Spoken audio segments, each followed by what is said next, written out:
Kami ucapkan selamat datang kepada Bapak Haji Abdul Rojak, Sarjana Hukum, di mana pada hari ini materi yang akan disampaikan adalah tentang seni dan budaya. Alhamdulillah, walaupun pada hari ini cuaca hujan, tapi tetap semangat, dan alhamdulillah Bapak Haji Abdul Rojak juga sudah sampai di tempat ini. Sebelumnya sedikit akan saya beritahukan bahwa beliau adalah anggota DPRD Kota Cilegon, di mana di Komisi 2 ya Pak? 4 ya, Komisi 4, dan salah satu pembina di kesenian budaya di Kota Cilegon ini. Bahkan mungkin salah satu ketua IPSI Kecamatan Grogol ya Pak ya, penasehat. Wah, luar biasa. Jadi tidak salah beliau bisa mengisi materi di pagi ini tentang seni dan budaya khususnya yang ada di Kota Cilegon. Itu saja sedikit. Sebelumnya meningkat ke yang selanjutnya, mungkin langsung oleh beliau materi yang akan disampaikan. Waktu dan tempat kami persilakan.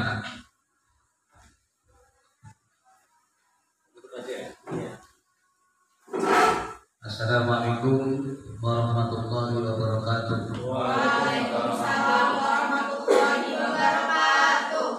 Alhamdulillahirabbil alamin wa bihi nasta'in wa ala umuri dunya waddin. Wassalatu wassalamu ala asyrofil anbiya'i wal mursalin wa ala alihi wa sahbihi ajma'in, amma ba'du. Yang kami hormati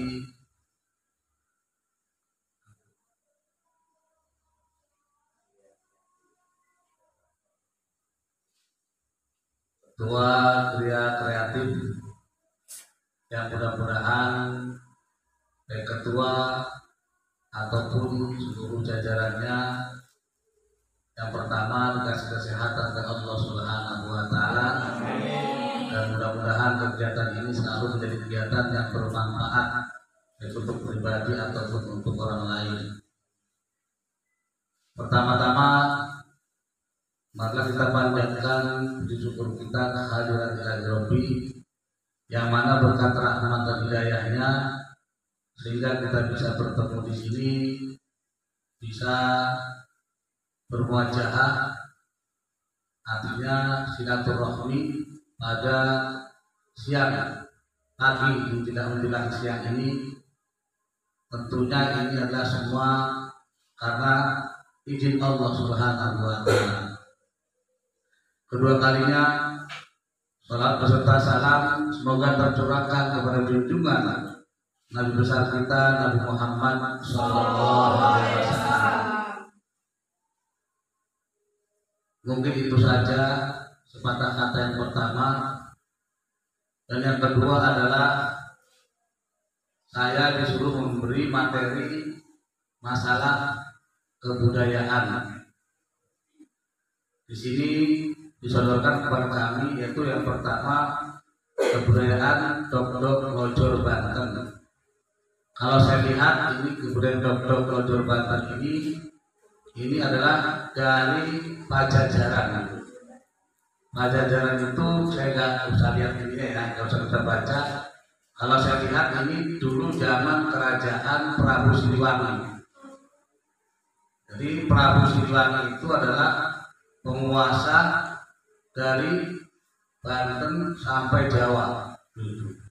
Karena Prabu Siliwangi ini adalah kerajaan, memang kerajaan Buddha, tapi dia sakti mandraguna.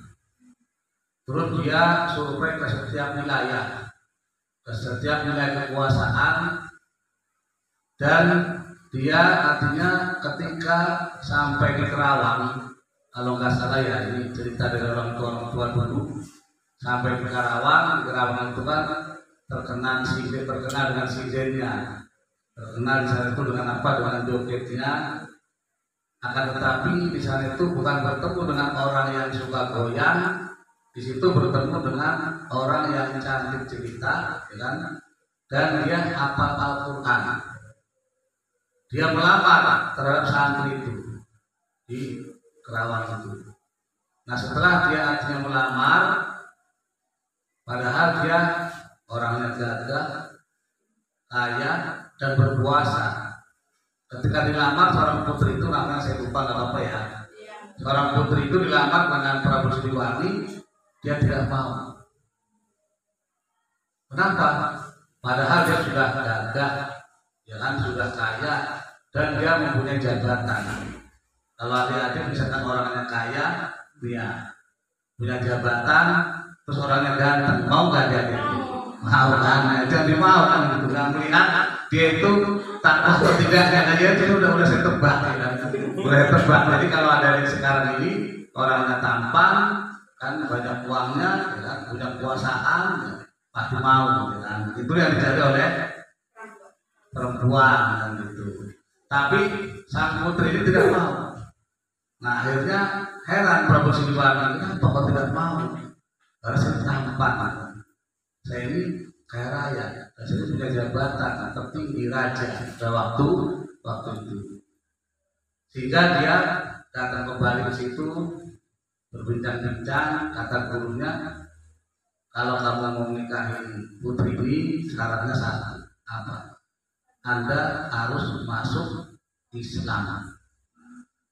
Dengan hanya masuk Islam, sehingga artinya Prabu Siliwangi berpikir sejenak dan langsung dia mau masuk Islam. Ketika masuk Islam, Prabu Siliwangi akhirnya menikahlah dengan si putri tersebut. Dia mempunyai anak siapa? Walang Sungsang, Rara Santang, dan Hyang Santang. Yang di film itu kan ditonton Hyang Santang. Itulah mempunyai anak itu yang asli itu.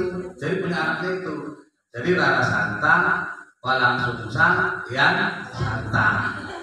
Ini adalah anak dari putri yang hafal Al-Quran. Makanya Prabu Siliwangi itu artinya sudah membaca syahadat. Bukan dia agama, bukan agama Hindu lagi, tapi dia agama Islam karena menikah dengan putri yang hafal Al-Quran dan cantik cerita. Itu ya. Di sini ada namanya apa? Dok-dok lojor. Dok-dok lojor ya. Apa dok-dok lojor ya? Dok-dok lojor apa kojor? Lojor. Dok-dok lojor ini kan ini kesenian daripada dulu ya kan, zaman kerajaan Prabu Siliwangi. Nah, kenapa ini masih diadakan oleh apa? Oleh orang-orang yang sebelah sana, apa yang di mana? Yang di Sukabumi sana, ya kan? Sukabumi sama apa namanya itu? Lebak, ya kan? Sukabumi, Lebak, Pasundan sana, dari sana. Ini bagi orang yang pedalaman, orang yang artinya masih menganut kepercayaan terdahulu, keyakinan terdahulu, sehingga ini masih diadakan. Tapi diadakannya ini tujuannya untuk apa itu? Untuk penyerahan, ibaratnya untuk apa? Setelah kita panen, kan? Seluruh rakyat itu panen yang menganut kepercayaan itu, sehingga diadakanlah namanya dok-dok lojor ini untuk memeriahkan acara. Kalau kata singkat bahasa sininya apa namanya? Bahasanya apa? Peringatan kayak Maulid Nabi, ya kan?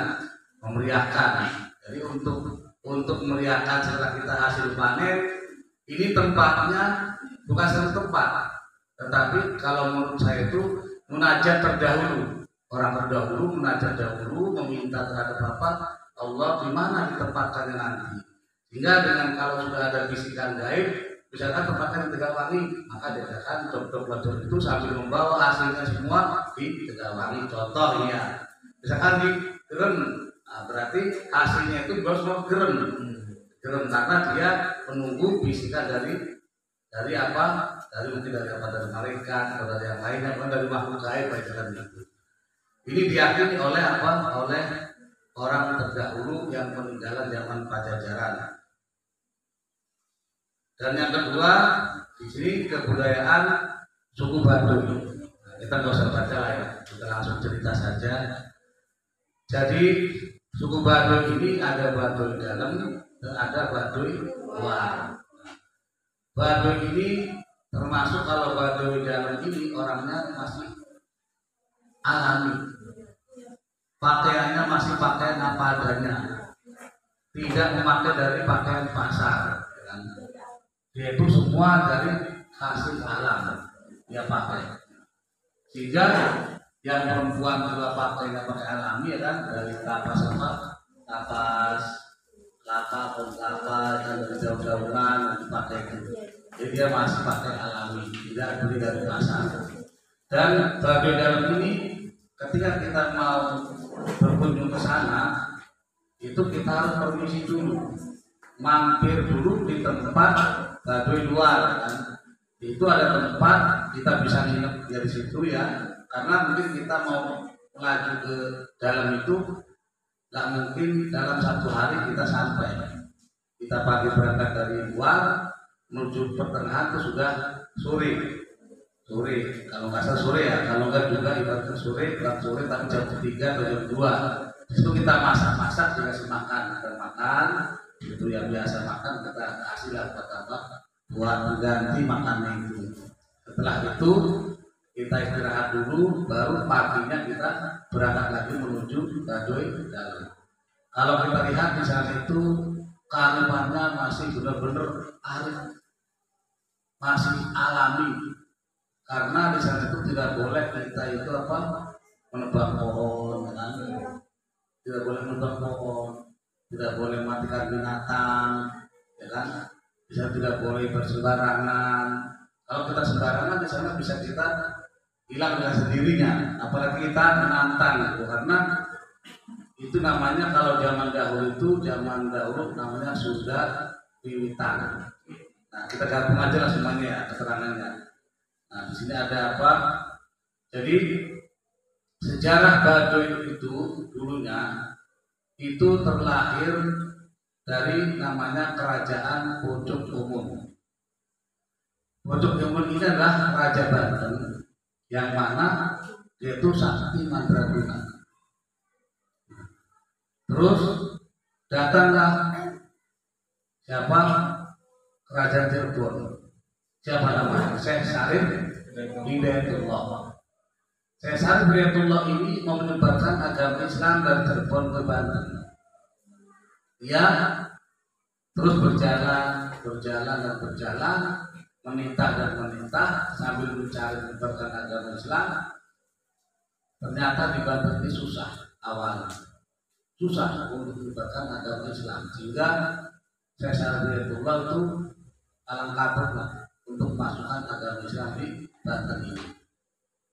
Akan tetapi begitu dia keliling, anaknya Raja Pojok Umum ini melihat Syekh Syarif Hidayatullah, karena Syekh Syarif Hidayatullah itu orangnya tinggi, ganteng kan, gagah ya itu kan, seperti ketua panitia itu gagah ya kan. Jadi jangan ada jursunya, ada ketawanya gitu ya. Tapi sayangnya ini juga berkumis.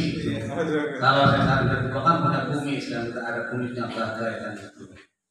Akhirnya anaknya si anaknya Raja Pojok Umum ini jatuh cinta sama Syekh Syarif Hidayatullah. Karena dia jatuh cinta, dia mungkin datanglah ke Syekh Syarif Hidayatullah. Nah, semuanya nyambung, nanti disambungkan aja lah ya dengan materinya. Jadi datang, dia menyatakan cinta. Tapi setelah itu kata Syekh Syarif Hidayatullah, kalau seandainya kamu cinta sama saya dan kamu juga mau menikah dengan saya, syaratnya kamu harus masuk Islam. Karena saya Islam, kamu masih menganut agama Buddha. Nah, sehingga artinya si putrinya Pojok Umum ini dia langsung minta izin sama bapaknya. Pak, saya kepingin menikah dengan Syekh Syarif Hidayatullah. ada bapaknya, tapi ada syaratnya Pak. Apa syaratnya? Syaratnya saya disuruh masuk Islam. Tapi orang dulu tidak permasalahkan. Ya sudah. Kalau memang kamu cinta, kamu suka sama orang itu, suruh masuk Islam, silakan, bebas. Masuk Islam, kamu nikah dengan saya syarif, itu mudah dari situ.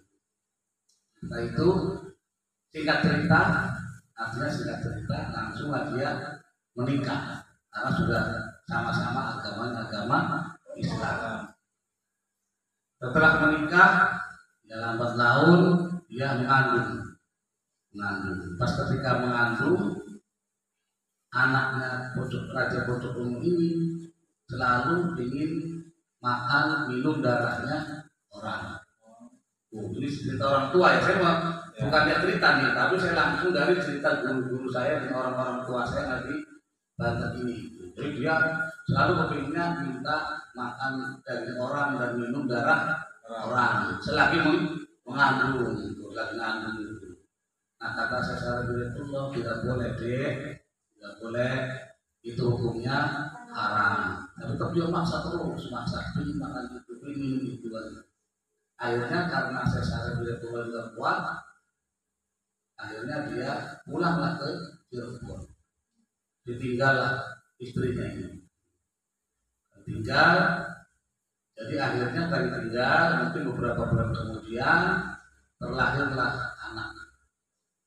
Anak ini namanya dulu itu bukan Sultan Maulana Hasanuddin, tapi namanya Sabah King. Sabah King, bukan Sultan Maulana Hasanuddin, bukan Sabah King. Ini namanya itu Sabah King. Sabah King ini ketika terlahir di dunia, lantas dia sampai umur 5 sampai 10 tahun atau 7 tahun ya kan, sampai 10 tahun dia ini ikut sayembara kemana-mana, nggak pernah terkalahkan. Sabah King ini sayembara kemana-mana dia ikut, nggak pernah terkalahkan, menang terus, nggak pernah kalah karena dia selalu menang. Ini mulai singkat ceritanya ya, disingkat bukan apa, juga langsung juga. Kalau dari awal sampai akhir mungkin 1 hari, 2 hari, 3 hari nggak bakal selesai kayak gitu ya. Ini mesti disingkat aja gitu karena waktunya. Jadi Sabah King ini ikut sayembara nggak pernah terkalahkan, selalu menang. Sehingga dia bertanya sama ibunya, wahai ibu, saya ini anak siapa? Saya ini belum pernah kalah, saya ikut sayembara pasti menang terus ya kan. Tak heran kan itu. Anak siapa saya ini? Nah, akhirnya dikasih tahu lah sama ibunya, bapak kamu itu adalah Syekh Syarif Hidayatullah, Raja Cirebon. Nah, akhirnya izin ibunya, bagaimana bu kalau seandainya saya mau menemui bapak saya? Silakan. Akhirnya Sabah King ini berangkat ke Cirebon. Mungkin zaman itu ya nggak berangkat kayak sekarang, kenikmatan mungkin nyampe ya, maaf ya. Jadi ilmu orang dulu itu bukan kayak ilmu orang sekarang. Jadi baca Bismillahirrahmanirrahim dengan izin Allah saya langsung sampai ke Cirebon. Karena ilmunya dalam dahulu. Kalau sekarang kan pakai mobil ya kan, pakai pesawat, pakai motor ya kan, itulah. Nah akhirnya tibalah, singkat cerita, tiba di Cirebon. Karena Cirebon di pintu singgah Cirebon itu dia melihat sosok yang bersinar, dari sejak ujung kaki sampai ujung rambut dia bersinar menjulang tinggi itu. Nah, apakah itu bapak saya? Kata Sabah King kan gitu. Akhirnya Sabah King bukannya dia salam duluan, tapi bapaknya siapa?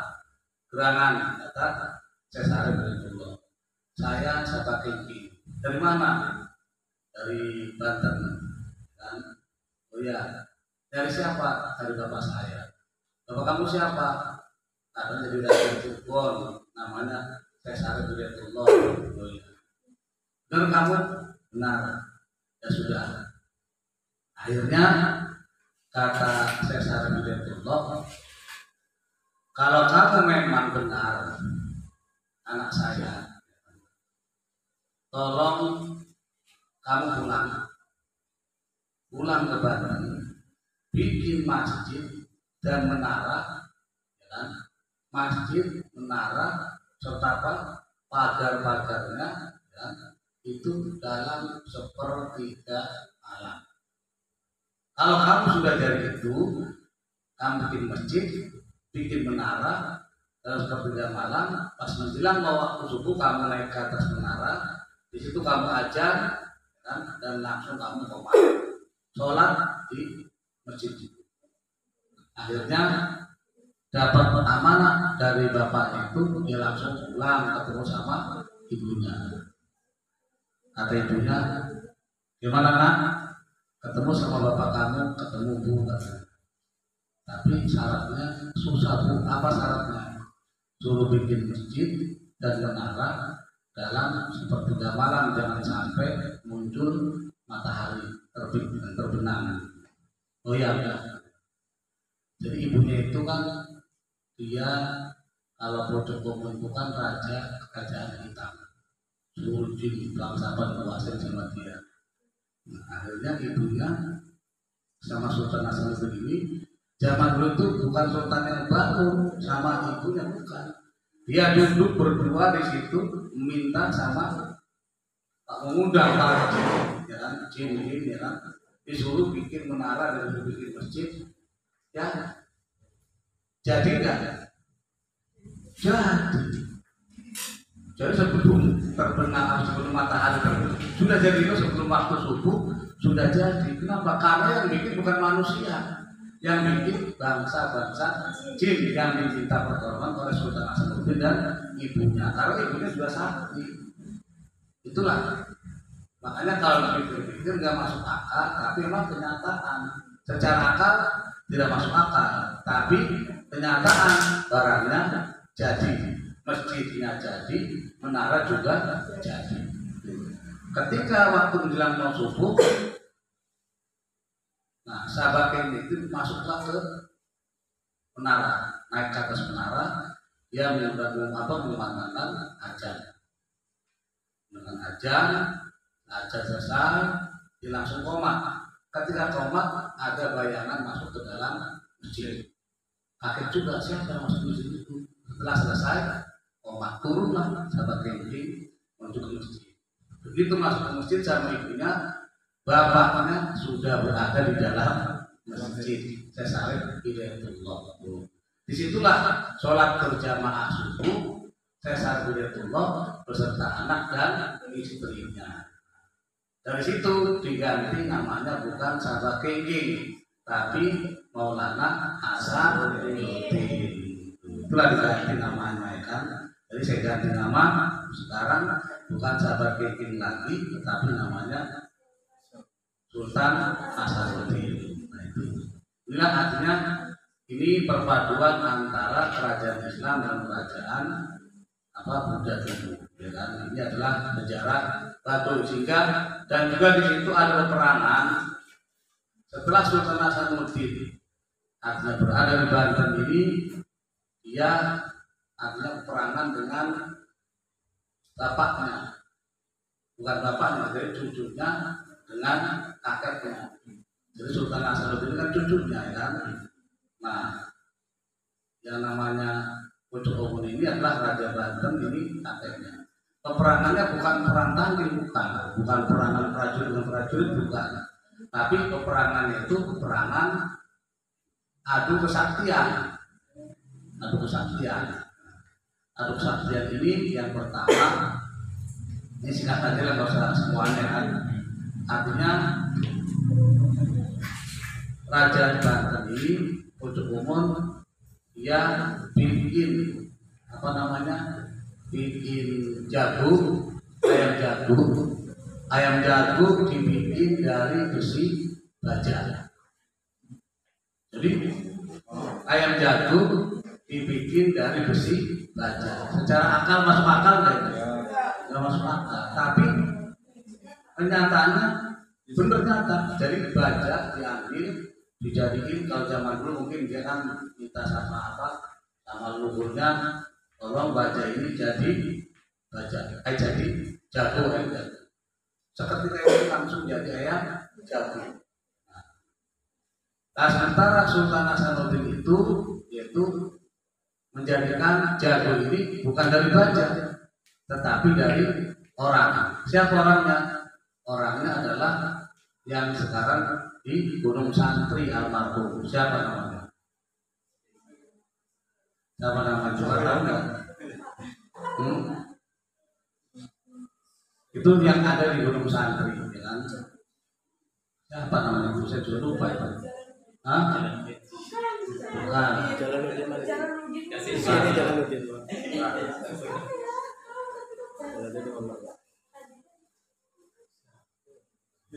Apa saya juga lupa namanya. Ya udahlah itu aja ya. Jadi itu yang di Gunung Santri itu bilang, itu yang dijadikan ayam jago sama Sultan Hasanuddin. Jadi jago yang terbikin dari baja dan jago yang terbikin dari orang itu diadu. Ronde pertama jagonya Sultan itu tidak melawan, jepret terus, jepret tapi nggak jatuh, kan? Sampai berdarah kan. Kedua sama, dijebretin terus, kan? Nggak melawan, diam terus. Tapi, nah yang ketiga kata Sultan, kenapa kamu tidak melawan? Kan Sultan belum nyuruh saya untuk melawan. Kan?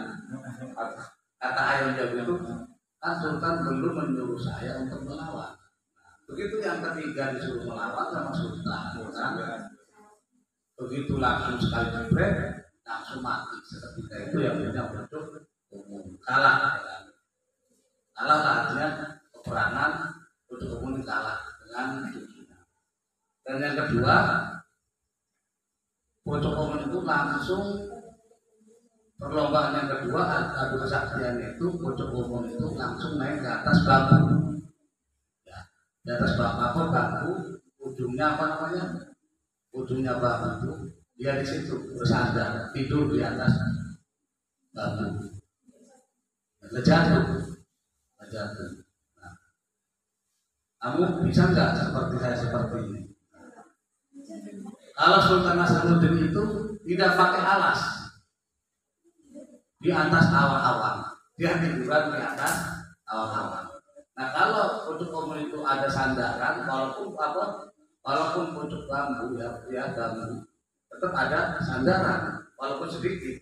Tapi Sultan Hasanuddin itu di atas awan-awan, dia tiduran. Nggak ada nopang sedikit pun.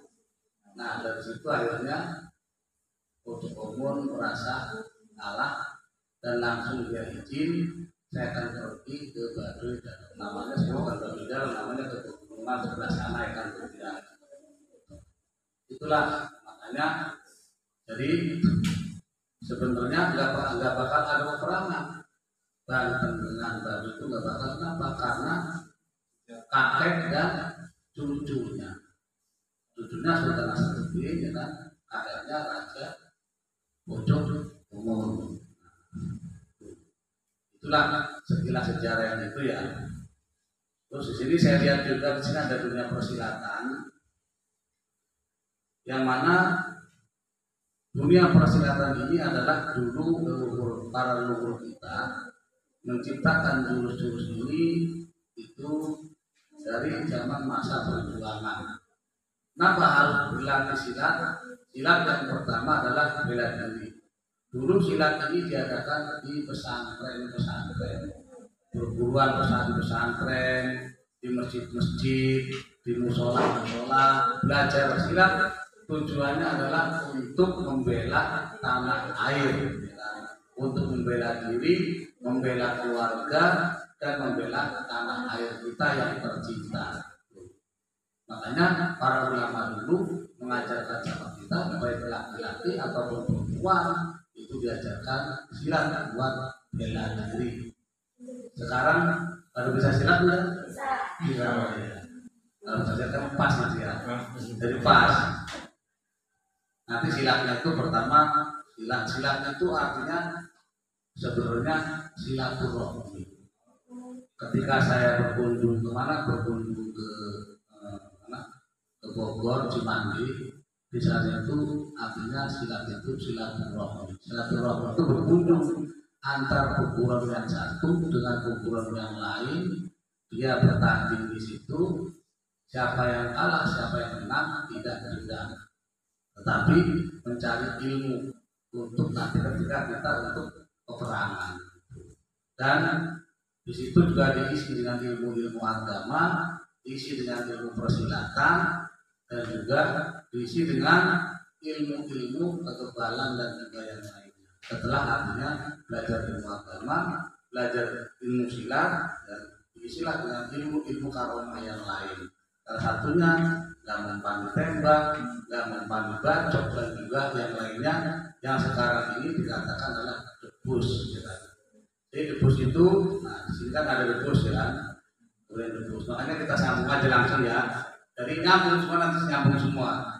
Jadi debus ini adalah kebudayaan Banten, tradisi Banten. Ini debus ini jangan salah. Kenapa Sultan Hasanuddin itu mengadakan debus di Banten? Debus itu artinya adalah apa? Benda besi. Jadi besi yang apa? Yang ujungnya apa? Ujungnya tarinya yang ujungnya apa namanya? Runcing. Jadi debus ini artinya besi yang ujungnya runcing. Atau kayak golok juga sama yang ujungnya yang apa? Yang tajam. Jadi itulah arti debus. Nah, dulu waktu Sultan Hasanuddin masuk ke Banten ini mengajarkan agama Islam bukan dengan cara halus, tapi dengan cara debus. Nah, orang membaca begitu Sultan mengadakan debus, karena Banten ini sukanya dengan yang ekstrim, sukanya dengan yang dipukul nggak mempan, dibacok nggak mempan, ditusuk nggak mempan, sehingga orang Banten ini senang dengan begitu. Akhirnya karena Sultan ini cucunya orang Banten, dia bisa caranya untuk bagaimana caranya menyebarkan agama Islam secara besar di Banten.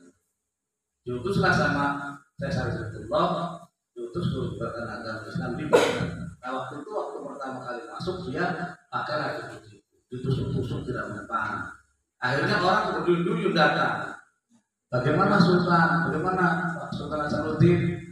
Saya ingin kamu biar saya nggak mempan ditusuk, nggak mempan dibacok, nggak mempan dibakar, ya kan? Kata Sultan, gampang caranya. Masuklah Islam. Kalau kamu masuk Islam, maka kamu ditusuk nggak mempan, dibacok nggak mempan, ya kan? Dibakar juga nggak mempan. Nah sehingga akhirnya berduyun orang masuk Islam, semua masuk. Aku baca syahadat. Yuk semua saya pimpin. Bismillahirrahmanirrahim. Asyhadu an la ilaha illallah wa asyhadu anna Muhammadar Rasulullah. Ya kan? Nah, saya bersaksi bahwa tidak ada Tuhan selain Allah dan Nabi Muhammad adalah utusan Allah. Itu nggak mempan. Waktu itu karena dijawab kan Sultan kan nama Sultan ya kan. Jangan ada mempan. Terus masuk Islam. Datang lagi.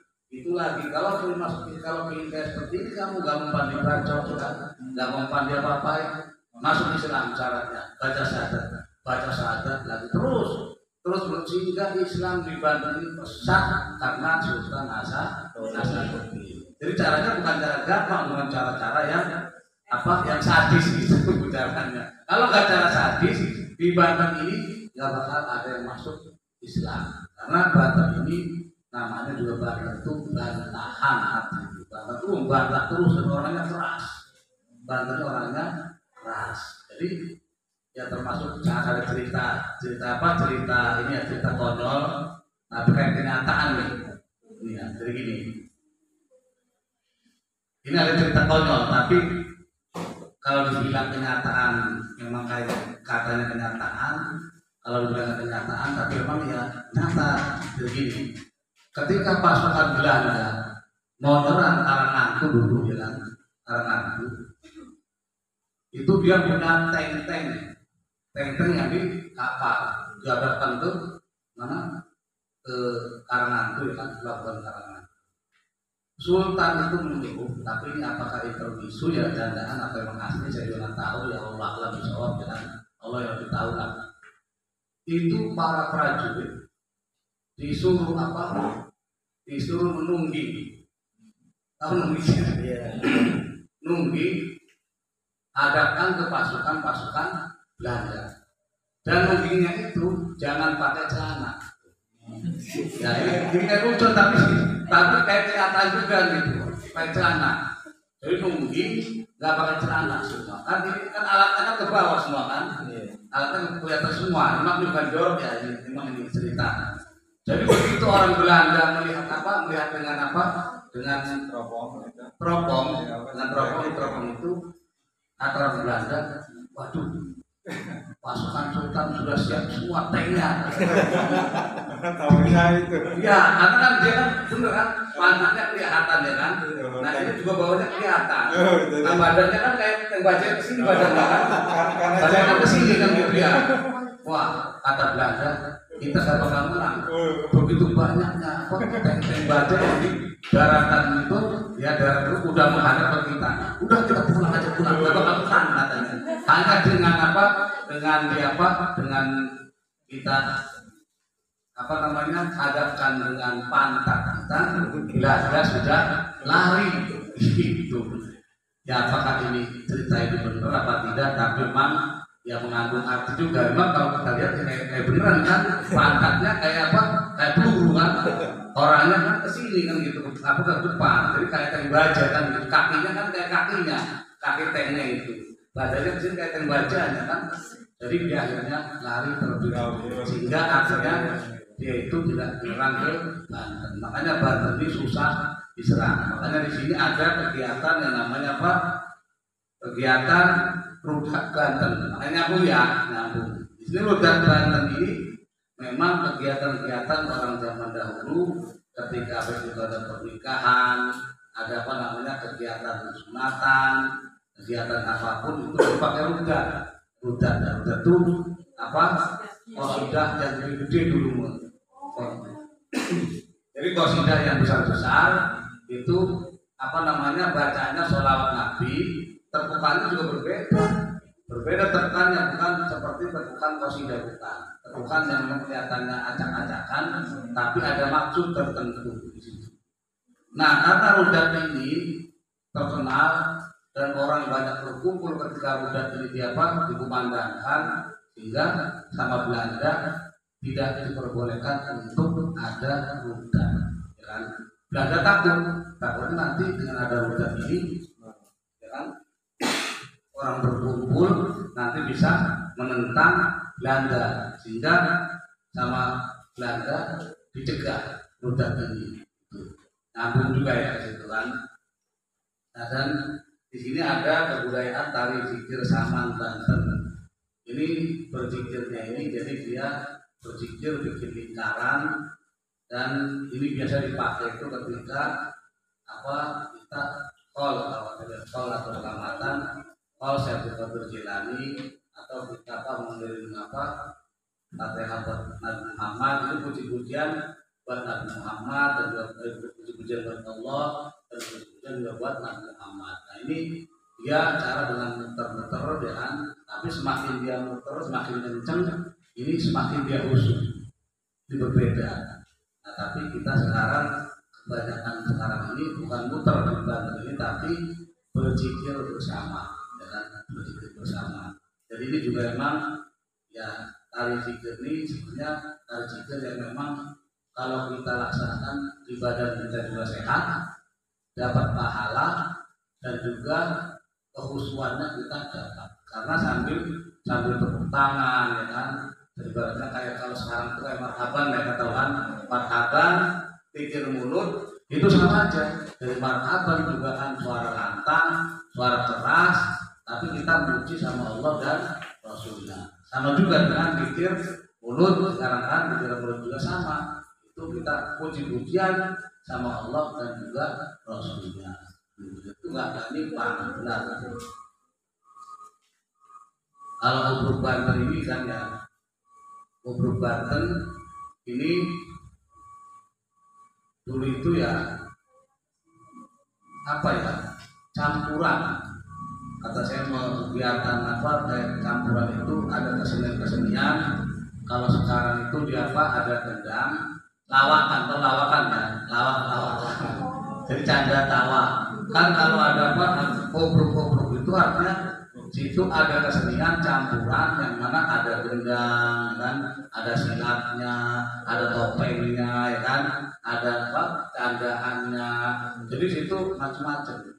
Ibaratnya kalau sekarang itu yang masih di Betawi itu masih lengket dengan Obruk ini kan. Kalau mau nyambut pengantin itu kan sebelah sana yang laki-laki, sebelah sini yang perempuan. Kadang kan lagi silat ditarik celananya kedodoran ya kan, ada kalau lihat ketawa semua ya kan. Terus pantun-pantun yang apa yang ibaratnya pantun itu yang apa yang bikin kita ketawa kan gitu. Itulah yang mungkin itu saja yang sebagai keterangan dari saya. Tari coket juga bersama dengan apa dengan ini, dengan apa itu tari coket itu adalah kebudayaan dari Cina yang dibawa ke Banten dengan tari coket itu. Tapi itu juga sama, itu kesenangan dengan orang-orang Banten. Makanya di Banten itu ya ada makam Sultan Hasanuddin dan juga ada makamnya. Itu di situ sebenarnya udah Cina itu sudah Cina Islam sebenarnya. Jadi itu Cina Islam dikubur sebelah di sebelah Banten itu sama juga dengan di Cirebon sebelahnya Sesar Gede Tunggal itu ada juga makam Cina, tapi Cina sudah Cina Islam, bukan Cina yang Cina masih agamanya memang Konghucu gitu. Makanya di situ, tapi banyak orang itu bawa namanya lilin besar, lilin kecil. Tapi ya biarlah, yang kan yang akhirnya sudah Islam. Dan mungkin itu saja ya 10 menit kata-kata dari saya sebagai pemberi materi. Kurang lebihnya kami mohon maaf kalau ada kekurangan. Memang kami adalah manusia, tempatnya kekurangan. Al-insan maha nisyan wal khotoh. Jadi manusia itu tempatnya kekurangan, tempatnya lalai, dan juga tempatnya dosa. Itulah manusia. Kalau seandainya mau ada pertanyaan-pertanyaan, saya persilakan. Mudah-mudahan saya bisa menjawabnya, ya kan? Karena memang kami juga manusia biasa. Yang jelas saya bukan alat pemuas, ya kan? Dan saya juga bukan untuk memuaskan semuanya. Tapi saya adalah manusia biasa yang sudah biasa berbicara, memberi materi. Yang namanya memberi materi itu pasti ada kurang dan lebihnya. Mungkin itu saja 10 menit keterangan dari kami. Terima kasih atas segala perhatian. Mohon maaf atas segala kekurangan. Billahi taufiq wal hidayah. Wassalamualaikum warahmatullahi wabarakatuh.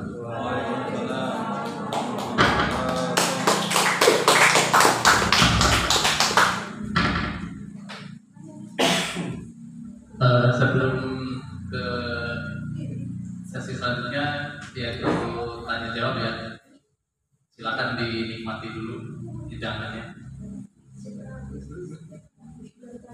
Oke.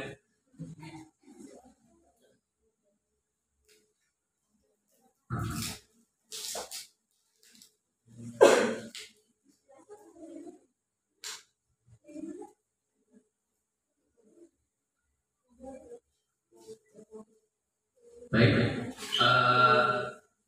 alhamdulillah untuk materi seni dan budaya pada pagi ini sudah selesai. Banyak sekali informasi tentang sejarah dan budaya yang ada di khususnya Banten.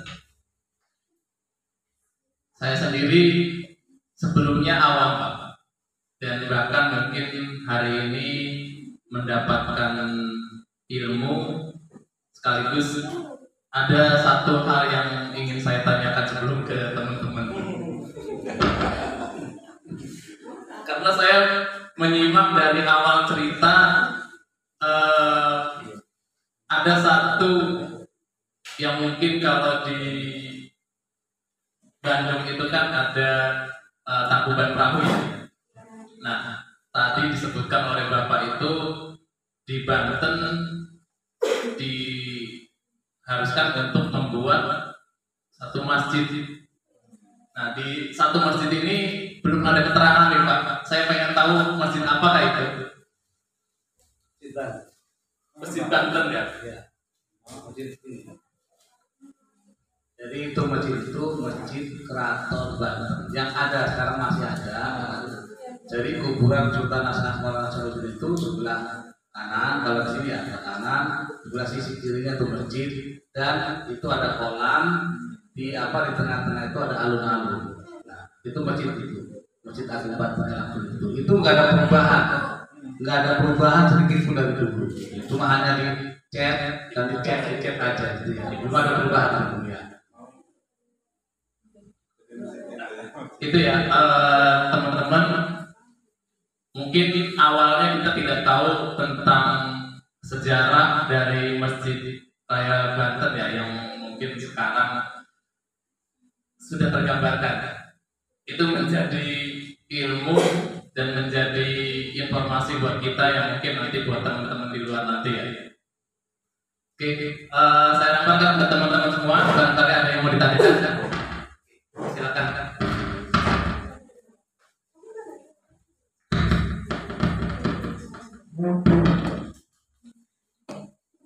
Assalamualaikum warahmatullahi wabarakatuh. Waalaikumsalam. Perkenalkan, nama saya Fida Rizka dari Magelang, Cirebon. Saya mau bertanya Pak, kan di Pelabuhan Merak kan ada penjarahan ya? Apa sih namanya? Iya, itu tuh bersangkut paut nggak sih sama Banten gitu? Ininya sejarahnya gitu. Assalamualaikum warahmatullahi wabarakatuh. Waalaikumsalam. Ditampung aja dulu ya. Yang lain.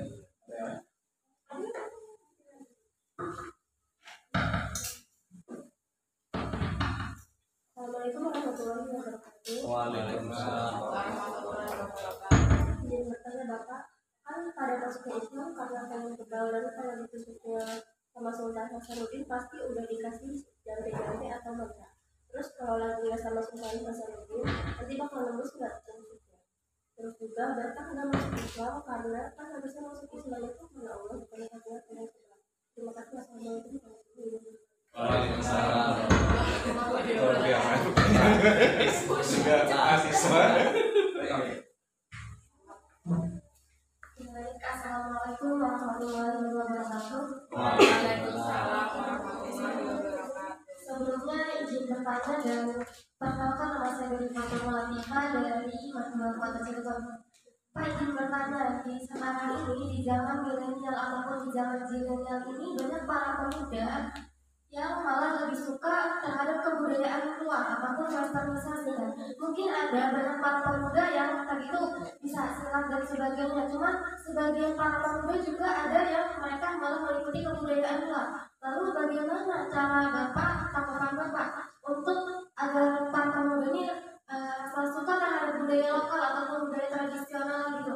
Bagaimana caranya agar kebudayaan yang sudah ada dari zaman dahulu sampai sekarang, dari zaman dahulu itu tetap masih ada di zaman muda? Oke, untuk itu terima kasih. Wassalamualaikum warahmatullahi wabarakatuh. Waalaikumsalam warahmatullahi wabarakatuh.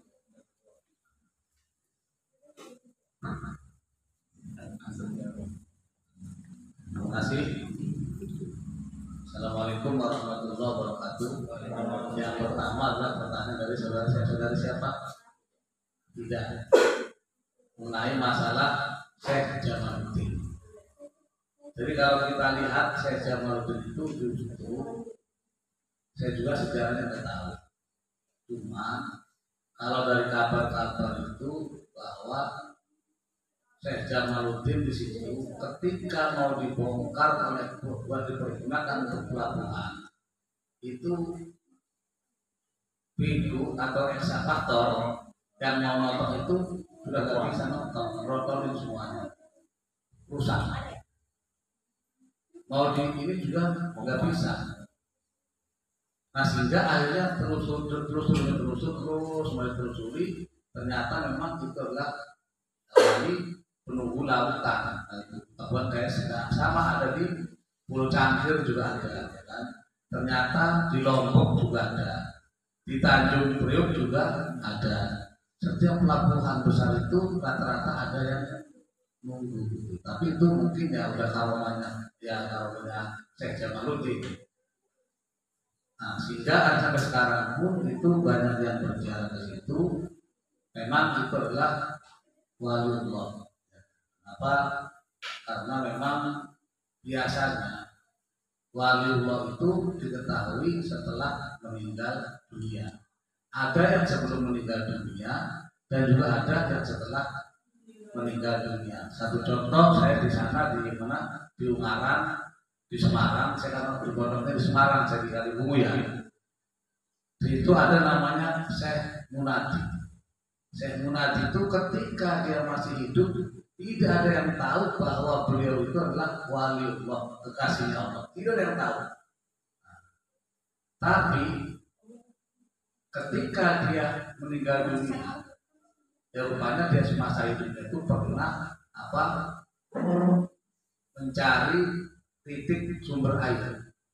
Kalau kata zaman walinya dulu, dia dengan la ilaha illallah Muhammadur Rasulullah, pun atas izin Allah, mudah-mudahan ada sumber air di cocok pakai tangan, airnya air itu keluar dan airnya itu menjadi obat sampai sekarang.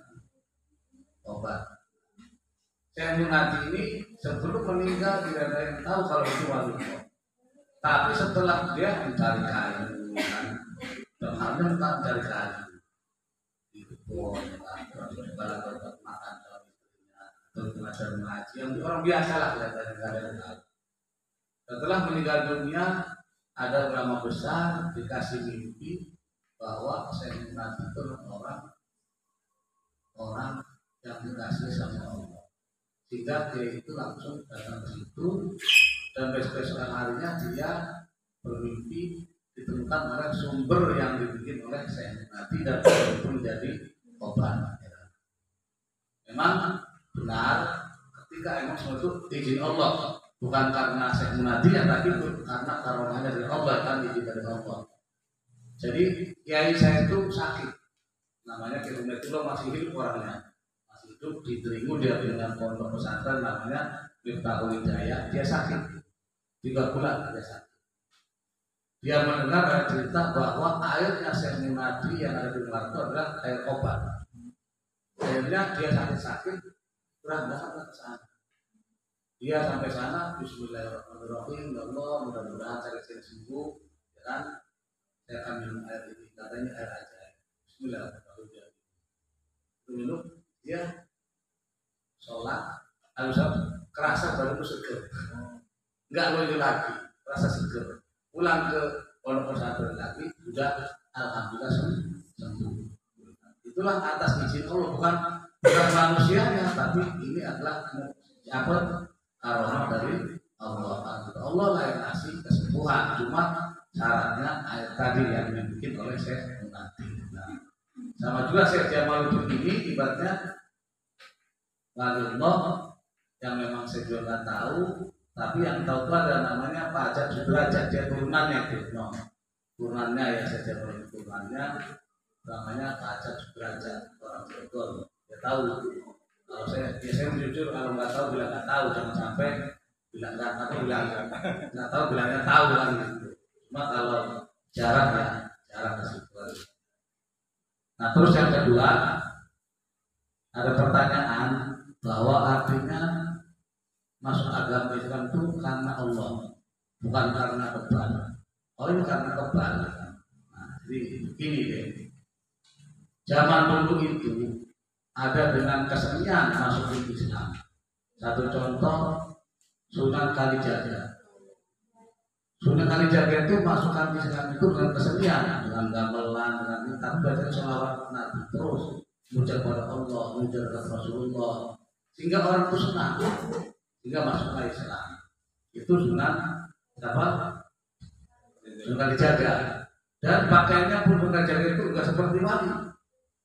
Pakaian biasa. Dia pakaian apa namanya? Pakaian keraton, hitam-hitam, baju hitam, celana hitam, terus apa ini juga lambang juga hitam. Kenapa? Tujuannya biar dekat dengan masyarakat dan menyebarkan agama Islamnya juga dengan cepat. Sehingga dengan kesenian gamelan dipakai ya dengan wayang-golek atau yang lainnya, tapi wayang-golek itu menyebarkan agama Islam di sini. Kenapa Sultan Hasanuddin itu menyebarkan agama Islam dengan kekebalan? Ya kan? Karena identiknya orang Banten ini dengan kebal itu senang. Kalau untuk awal itu tidak masalah. Untuk awal yang penting mau dulu masuk Islam. Itu karena identiknya orang Banten ini maunya dengan kesaktian, dengan kekebalan, dan dengan yang lainnya, dengan yang aneh-aneh maunya. Kalau Banten berbeda dengan yang lainnya kan gitu.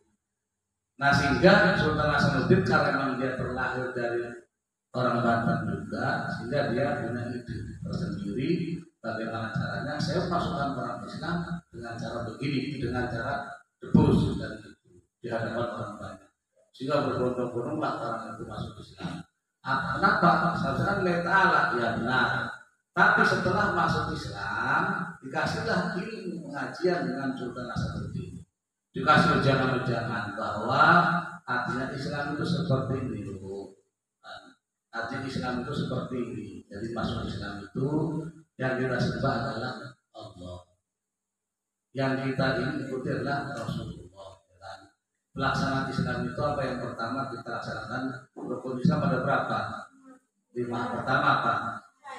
Syahadat. Kedua salat, zakat, puasa, haji. Nah, itulah pertama kali yang diajarkan oleh Sultan Hasanuddin setelah Sultan Hasanuddin ketika kekebalan diajarkan langsung masuk Islam, langsung diajarkan agama Islam. Pertama adalah syahadat, kedua diajarkan sholat.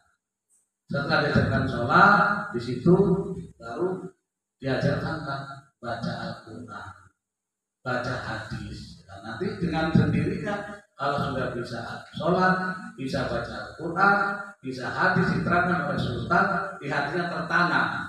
Jadi iman kepada Allah, iman kepada Rasulullah. Dan itu. Jadi bukan hanya kebalannya itu, memang akhirnya ujungnya itu tetap niatnya lillahi ta'ala. Bukan karena kebalan itu memang ya bukannya ujungnya itu hanya untuk pintu masuk saja. Pintu masuk saja pakai itu, setelah masuk langsung dikasih ujangan-ujangan, diajarin sholat, diajarin ngaji, terus ada kalau mampu zakat, terus puasa, terus terakhir adalah haji. Kalau mampu, kalau nggak mampu dia enggak. Kalau dia mampu, tapi kebanyakan sekarang itu orang nggak mampu juga berangkat haji karena nelengin, kan? Nelengin dulu, setelah dapat baru kita daftar. Kan? Jadi mampu itu bukan berarti mampu segala-galanya, gitu. Terus yang terakhir tadi apa namanya? Masih kurang lagi apa lagi? Masih kurang. Apa? Kalau ditutupnya sama Sultan Hasanuddin kan pasti udah dikasih jam-jamnya kontrak. Terus kalau lagi jauh sama Sultan itu bakalan tembus apa enggak? Oh iya. Kalau zaman Sultan itu adalah orang yang dekat sama Allah. Waktu itu memang ketika baca syahadat itu langsung lakukan. Kalau sekarang jangan coba-coba dong. Baca syahadat itu tembak mati ini cukup. Kalau sekarang, kalau di zaman sekarang kita udah banyak Islamnya yang itu, banyak Islamnya. Masuk Islam, misalkan sama saya atau sama kakak, siapa namanya? Ruston. Orang itu mau masuk Islam. Ruston, saya agamanya Kristiani, saya masuk Islam. Oh iya. Nah, terus baca syahadat. Asyhadu an la ilaha illallah wa asyhadu anna Muhammadar Rasulullah. Itu sama Ruston. Nah, atas setelah itu diserang sama golok ya mati tembus. Kalau sekarang mati tembus. Kenapa? Karena sekarang ini ibaratnya apa ya, keyakinannya berkurang, berbeda. Kalau orang zaman dulu itu ketika kata Sultan baca syahadat, ya kan, dibaca dalam umpan, ditembak umpan karena keyakinannya. Dan Sultan itu melindungi juga. Sultan mendoakan, ya Allah, orang ini jangan sampai kalau dia kalau dibacok jangan umpan, ditembak jangan tembus nafas, biar dia tambah yakin, yakin masuk Islam. Kalau sekarang memang masuk Islam, dan masuk Islam dibacok umpan, ditembak mati ya tembus gitu. Kalau sekarang gitu ya, udah ya itu ya. Yang terakhir siapa terakhir? Ada apa lupa tadi yang terakhir? Itu bagaimana caranya para remaja ini suka terhadap budaya lokal ya. Terus bagaimana caranya biar kebudayaan tradisional atau budaya lokal ini tidak pudar atau tidak hilang? Ya, jadi sebenarnya itu tergantung kita.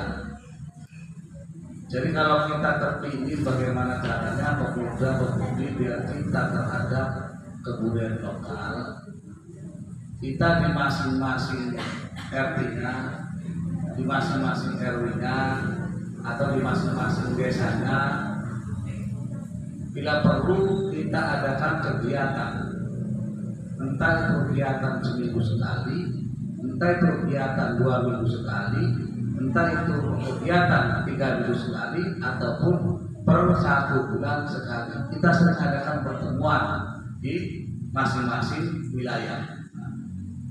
Caranya, artinya kita pertemuan itu membahas masalah kebudayaan.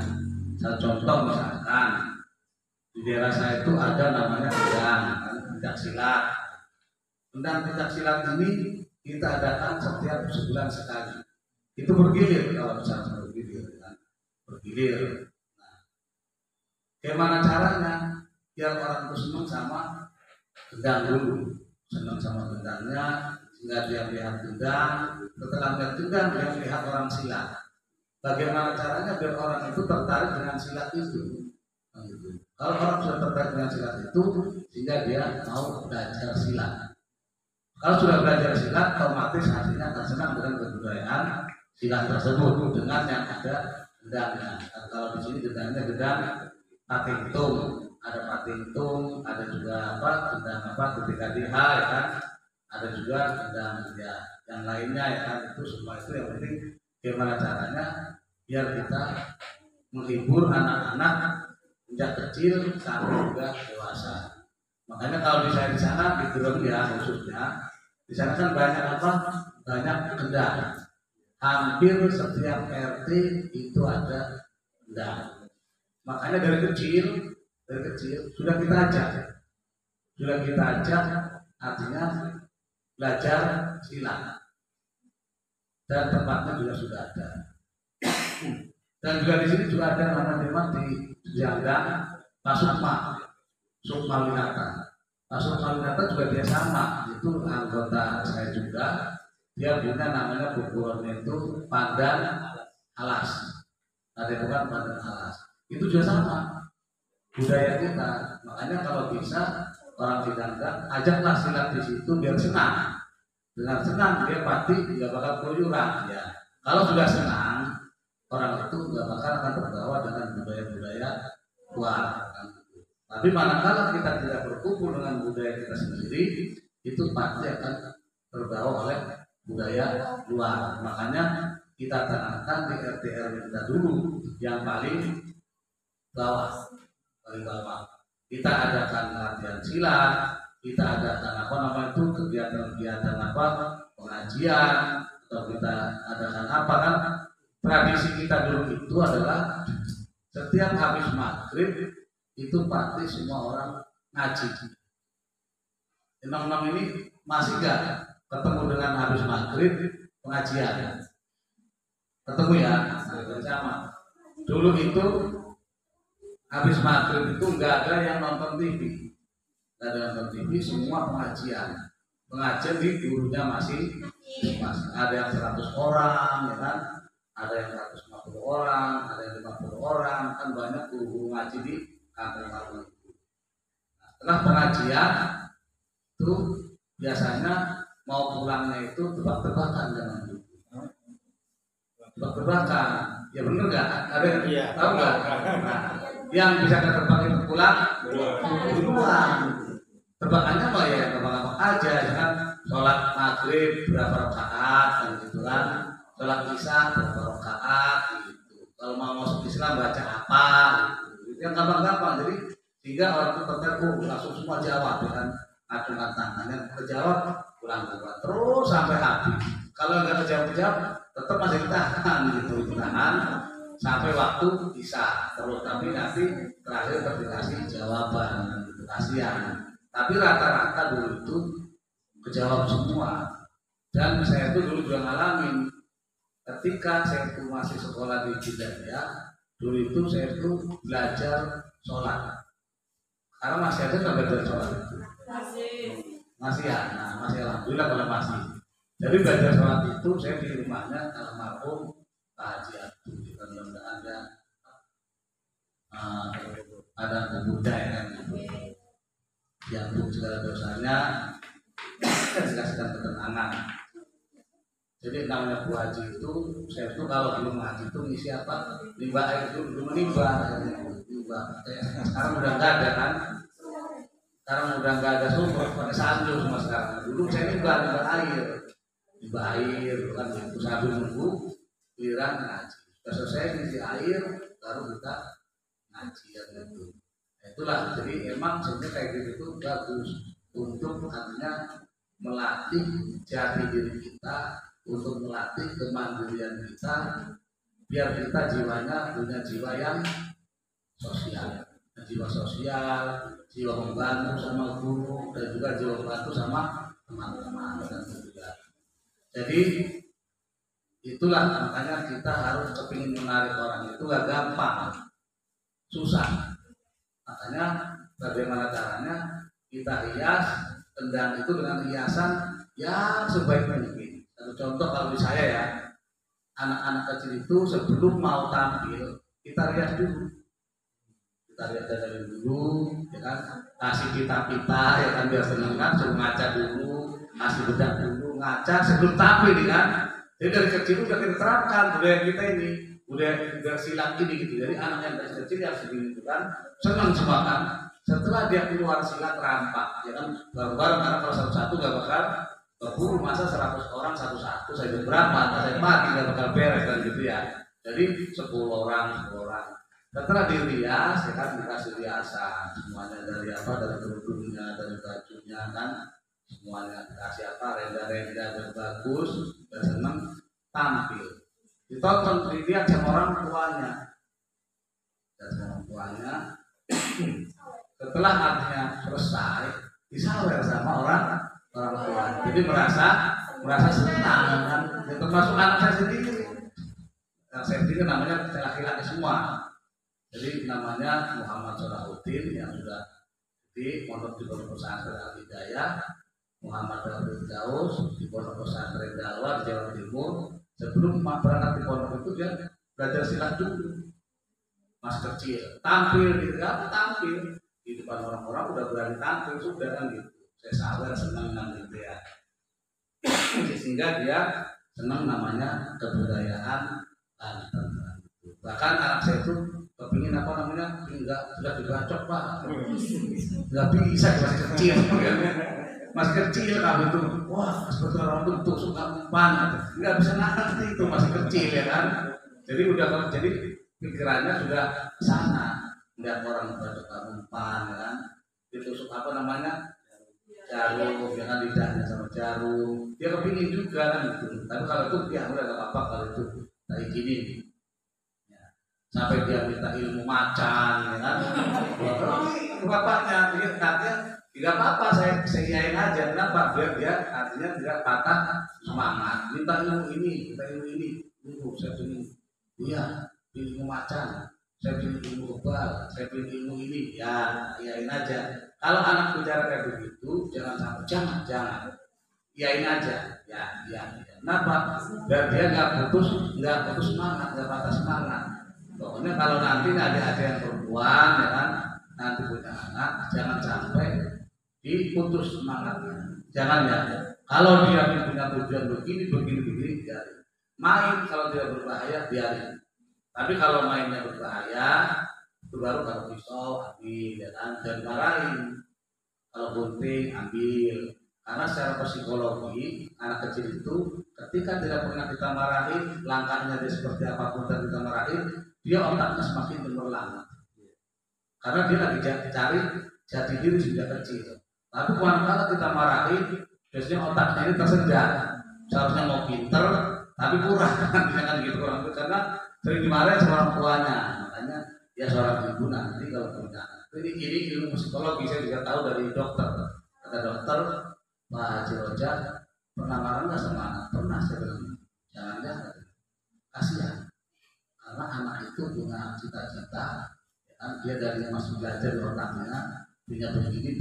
Jadi tidak kecuali yang berbahaya. Dia naik tangga tinggi itu baru diambil. Jadi tidak hanya cuma cara halus, jangan marah-marah. Gitu. Karena anak itu lagi otaknya lebih berjalan. Ya, kasihan. Ya, juga dokternya. Ada dari sejak saya pernah marah sama anak. Kan kalau dalam ilmu hati, ilmu fikih, kalau anak itu nggak mau ngaji, nggak mau sholat, umur 10 tahun, maka wajib hukumnya kita pukul. Tapi memukulnya bukan daerah yang berbahaya. Memukulnya seperti di bagian kaki, paha, badan, tangan, jangan sampai kepala. Kalau nggak boleh kan gitu ya. Itulah belajar di ilmu hadis dan ilmu fikih itu ya seperti itu. Sama juga dengan dokter, jangan sampai beratnya kalau bisa jangan sampai mukul kalau lebih bagus. Itulah untuk mengajak kawan-kawan kita bagaimana caranya biar mencintai seni budaya yang adil dan bersih. Caranya itu kita rayu dulu. Tidak perlu kalau dari ilmu psikologi, dia maunya apa? Kita ikuti dulu. Caranya nih ya, kalau saya dulu belajar psikologi. Jadi psikologi ini kita ikutin kemauan dia sendiri. Oh saya suka ke mall, ikutin dulu ke mall. Tapi kalau dia jajan, kita jangan jajan. Kan kita punya kan dia punya uang, kita tidak punya uang. Nah, kalau main doang, kita ikutin main ke mall kan gitu, ngobrol-ngobrol biasa. Nah jadi apalagi dia maunya saya mau kemana, ke pantai, ke pantai. Nanti lama-lama kalau sudah akrab, sudah kita sudah senang sama senang, kita bergaul sama dia, baru kita masukin pelan-pelan. Yuk kita belajar silat yuk, kita belajar ngaji yuk. Pasti mau. Kalau sudah akrab ya kan, kalau belum akrab langsung diajak nggak bakal mau. Makanya kita ikutin dulu alurnya orang itu. Itu caranya ya. Cara yang terbaik itu kita ikutin alurnya orang itu, setelah kita ikuti, setelah kita akrab, mengenal jati dirinya, terus kita akan mengenal dari A sampai Z-nya, karakternya, baru kita masuk di pelan-pelan. Sama aja kita mau ngajak orang untuk sholat, orang untuk ngaji, bukan sembarangan. Langsung diajak, yuk ngaji, itu mau kan? Nah kita ajak dulu maunya apa deh hobinya. Kalau dia hobinya, wah saya hobinya nonton film, kita temenin nonton film nggak apa-apa, kita temenin nonton film, ya kan, terus kita temenin. Lama-lama kan dia juga jenuh, wah saya jenuh nonton film terus, ya udah yuk kalau mau, cuma pengajian sama saya sebentar yuk, itu aja kita pengajian. Karena selama ini saya juga gini, saya ada pengajian setiap malam Ahad, malam Minggu saya adakan pengajian, dan pengajian ini memang yang dulunya orang yang tidak suka mengaji, ketika alhamdulillah ketika saya ajak dia mau, dan sampai sekarang malah dia aktif dan mengajak teman-teman. Alhamdulillah semakin ramai, ya kan? Karena orang-orang yang tadi tidak hobi, setelah ikut pengajian sama saya, alhamdulillah hobi. Karena hobi dulu, senang dulu. Kalau kita nggak senang susah, senang dulu. Masalah makanan kita jamin, minuman kita jamin, ya kan? Kopi kita siapin, yang gitu. Jadi datang ke rumah itu ya sudah pengajian, makan makanan snack dan kopi ya kan, dan juga air putih ya siapkan itu. Intinya mengajak orang itu gak gampang, tapi kalau kita niatnya tujuannya ibadah, ngajak orang, insya Allah kan berhasil. Alhamdulillah dari tadi tidak mau sudah mau. Bahkan sekarang ini kan saya kadang udah 2 minggu saya nggak ikut pengajian karena saya ada halangan. Tapi yang ini itu adik saya yang mana adik saya itu dari pesantren juga, namanya Ustaz Haji Abdul Jabar, kan? Sama pesantren dari dulu. Cuma saya itu setelah pulang dari pesantren saya itu bisa usaha. Jadi kalau adik-adik dari pesantren jangan malu. Dari pesantren jangan rendah diri. Justru kebanyakan orang berhasil itu dari pondok pesantren. Kenapa? Karena di pondok pesantren itu diajarkan kemandirian, diajarkan menghafal, diajarkan kekebalan, cobaan. Di pondok pesantren itu banyak yang namanya gasakan-gasakan. Tahu gasakan? Omongan-omongan yang gak enak, fitnahan yang gak enak, itu udah pasti. Dengan teman saling memuji, ya kan, canda tawa, keterlaluan, itu sudah hal yang biasa. Karena sudah pondok pesantren itu sudah hal yang biasa. Ketika kita pulang ke rumah, ada yang mengejek, ya kan? Ada yang menjelekin, ya sudah. Kita kalau sudah punya ilmu gampang, ya biarin orang itu menertawain saya, orang itu menjelekan saya, biarin.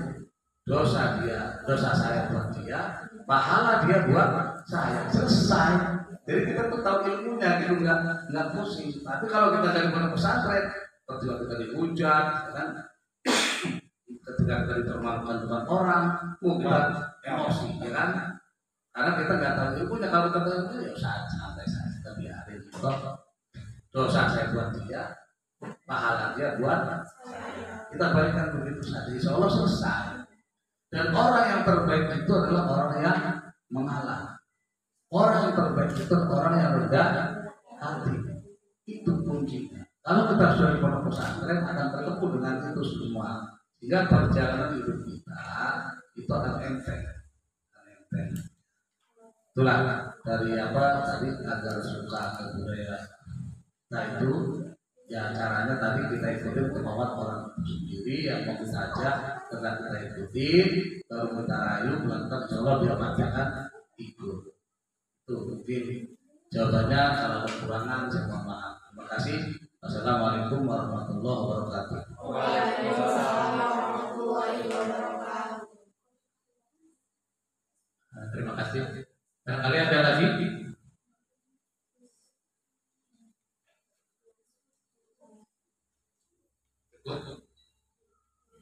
Baik, terima kasih untuk sesi tanya jawab materi seni dan budaya kita cukupkan. Alhamdulillah untuk acara di Gria Kreatif Tarbantani hari ini, materi seni budaya yang dibawakan oleh pemateri kita Haji Abdul Rojak, sarjana hukum, telah selesai, dan semoga apa yang beliau sampaikan menjadi ilmu buat kita semua dan berkah buat kita semua. Sebelumnya itu saja. Terima kasih. Penyerahan ini ya, sertifikat.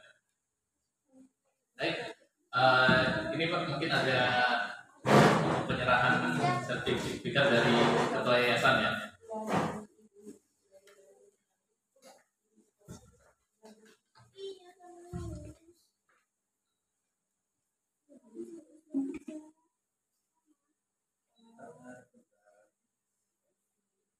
Satu, dua, tiga. Lagi. Satu, dua, tiga.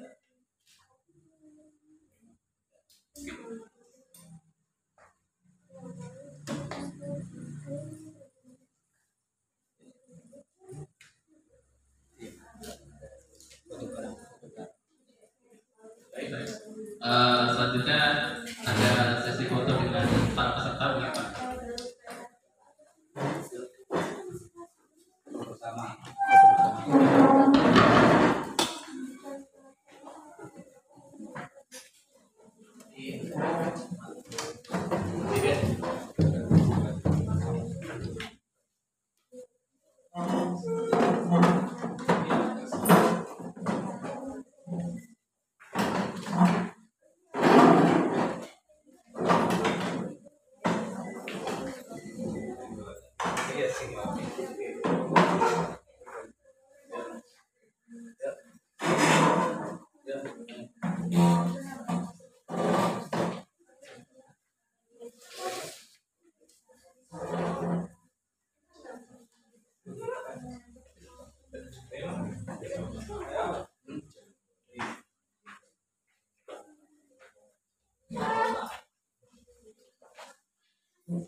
Nyerang ya, bayarnya ada nyerang.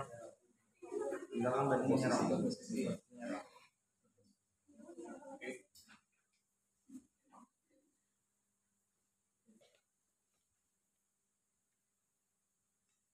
Satu, dua, tiga. Satu, dua, tiga. Kasih dia bebas semuanya. Apa? Satu, dua, tiga. Lagi satu, dua, tiga. Ya.